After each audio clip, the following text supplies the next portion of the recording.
Hello everyone, আসসালামু আলাইকুম। Welcome back to Maha's kitchen. আজ বানাবো রুই মাছের মাথা দিয়ে মুড়ি ঘন্ট, যা একটি বেঙ্গলি অথেন্টিক ট্রেডিশনাল রেসিপি। প্রতিটি বাঙালির ঘরেই বানানো হয়ে থাকে। তবে আমি কিভাবে এই মুড়ি ঘন্টটি বানাই তাই আপনাদের সাথে শেয়ার করব। আরও নতুন ভিডিও দেখার জন্য আমার ইউটিউব চ্যানেলটা লাইক এবং সাবস্ক্রাইব করে আমার সাথেই থাকবেন এবং ফ্রেন্ডস অ্যান্ড ফ্যামিলির সাথে শেয়ার করে দিবেন। মাছের মাথাটা ছোট করে কেটে নিয়ে ক্লিন করে ওয়াশ করে নিয়েছি। অ্যাড করে দিচ্ছি হাফ টি স্পুন সল্ট, 1/4 টিস্পুন হলদি পাউডার, 1/4 টিস্পুন চিলি পাউডার। সব কিছু একসাথে ভালোভাবে মিক্স করে নিব।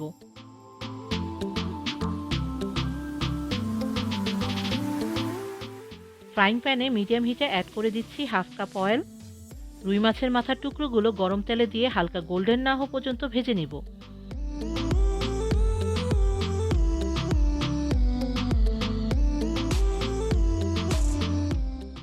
মাছের মাথাটা ভাজা হয়ে গিয়েছে, এবার প্যান থেকে উঠিয়ে নিচ্ছি।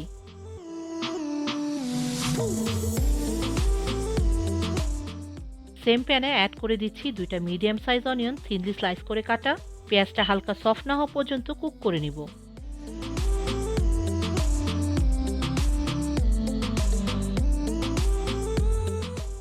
অ্যাড করে দিচ্ছি 1 teaspoon garlic ginger paste, half teaspoon আস্ত জিরা, 1/4 টিস্পুন হলদি powder, half teaspoon chilli powder, half cup clean and wash মুগ ডাল,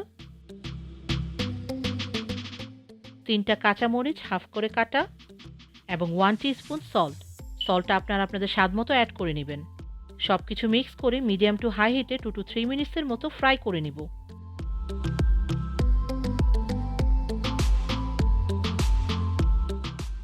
এবার অ্যাড করে দিচ্ছি ভেজে নেওয়া রুই মাছের মাথার টুকরোগুলো। মুগ ডালের মিক্সের সাথে মাছের মাথার টুকরোগুলো মিক্স করে নিব।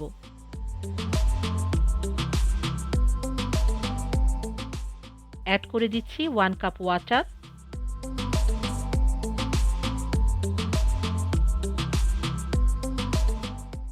সব কিছু একসাথে মিক্স করে নিয়ে 10 to 12 মিনিটসের মতো মিডিয়াম হিটে লিড দিয়ে কুক করে নিব, বা মুগের ডালটা ফুললি কুক না হওয়া পর্যন্ত কুক করে নিব।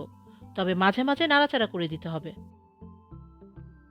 ডালটা কুক হয়ে গিয়েছে এবং তেলটাও হালকা সেপারেট হওয়া শুরু হয়ে গিয়েছে। এবার অ্যাড করে দিচ্ছি হাফ টি স্পুন ভাজা জিরার গুঁড়া। আরও 1 মিনিটের মতো কুক করে নিব।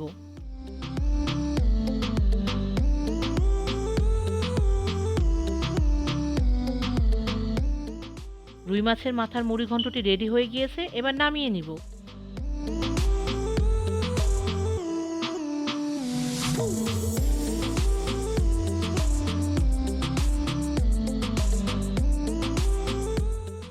উপরে কিছু ধনিয়া পাতা দিয়ে পরিবেশন করে দিলাম রুই মাছের মাথার মুড়ি ঘন্ট। গরম গরম ভাতের সাথে খেতে খুবই মজা। আশা করি আপনারাও ঘরে ট্রাই করবেন।